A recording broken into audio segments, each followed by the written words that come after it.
Let's Mike News at 5। नमस्कार, let's mic के सभी श्रोताओं को होली की हार्दिक शुभकामनाएं। आज देश में रंगों का त्योहार होली खुशी और उत्साह के साथ मनाया जा रहा है। हर तरफ रंगों की छटा और त्योहार की रौनक दिखाई दे रही है। कहीं ढोल नगाड़ों के साथ जमकर डांस किया गया तो कहीं मंदिरों में विशेष पूजा अर्चना की गई। इसके साथ ही प्रधानमंत्री नरेंद्र मोदी, नेता प्रतिपक्ष राहुल गांधी, राजस्थान के पूर्व मुख्यमंत्री अशोक गहलोत, सपा अध्यक्ष अखिलेश यादव सहित कई राजनेताओं की ओर से देशवासियों को होली की शुभकामनाएं दी गई। त्योहार को देखते हुए दिल्ली समेत कई राज्यों में सुरक्षा के पुख्ता इंतजाम भी किए गए। हैप्पी होली सबको, प्यार भरी, नफरत मिटाने वाली Holi. Central reserve police force की 84 बटालियन के कमांडेंट एन रणबीर सिंह ने होली के मौके पर कहा, ड्यूटी और राष्ट्रीय सुरक्षा की जिम्मेदारियों के कारण सीआरपीएफ के जवान और अधिकारी अक्सर अपने परिवारों से दूर रहते हैं। ऐसे में यूनिट के अंदर आयोजित यह सामूहिक उत्सव एक परिवार जैसा माहौल देता है।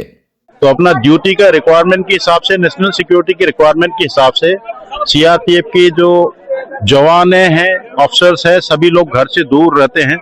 तो हमने आज का दिन जो है सभी लोग जो फेस्टिवल को मिस ना करें, इसी तरह से ड्यूटी के साथ साथ जो भी लोग कैंप में अवेलेबल है, हम लोग मिलकर के एक कार्यक्रम, होली का कार्यक्रम आयोजन किया है, जिसमें सभी लोग ऑफिसर्स, एसओज, जवान, बहादुर जवान, सभी फैमिली जो भी यहाँ पे अवेलेबल है, सब मिलकर एक दूसरे को रंग लगा करके अपना होली का जश्न मना रहे हैं।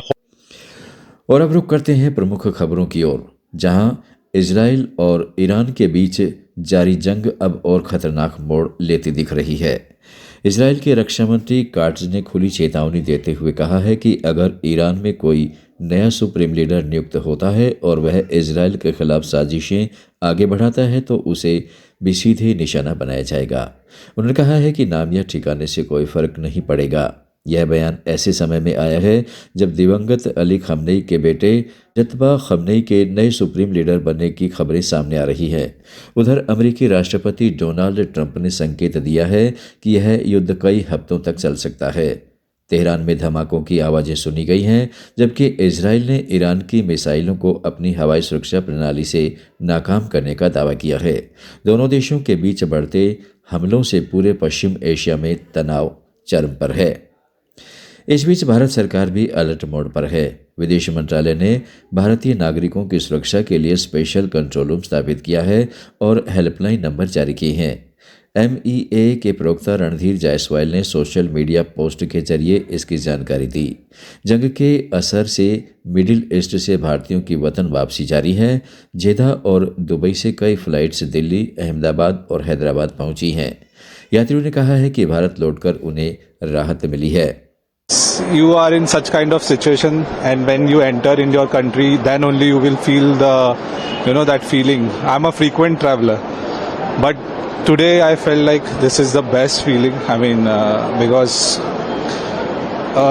राज्यसभा चुनाव को लेकर भारतीय जनता पार्टी ने दूसरी लिस्ट जारी करते हुए केंद्रीय मंत्री रामदास अठावले, महाराष्ट्र भाजपा अध्यक्ष विनोद तावड़े, माया चिंतामन इवनाते और रामराव वडकुते को उम्मीदवार बनाया है।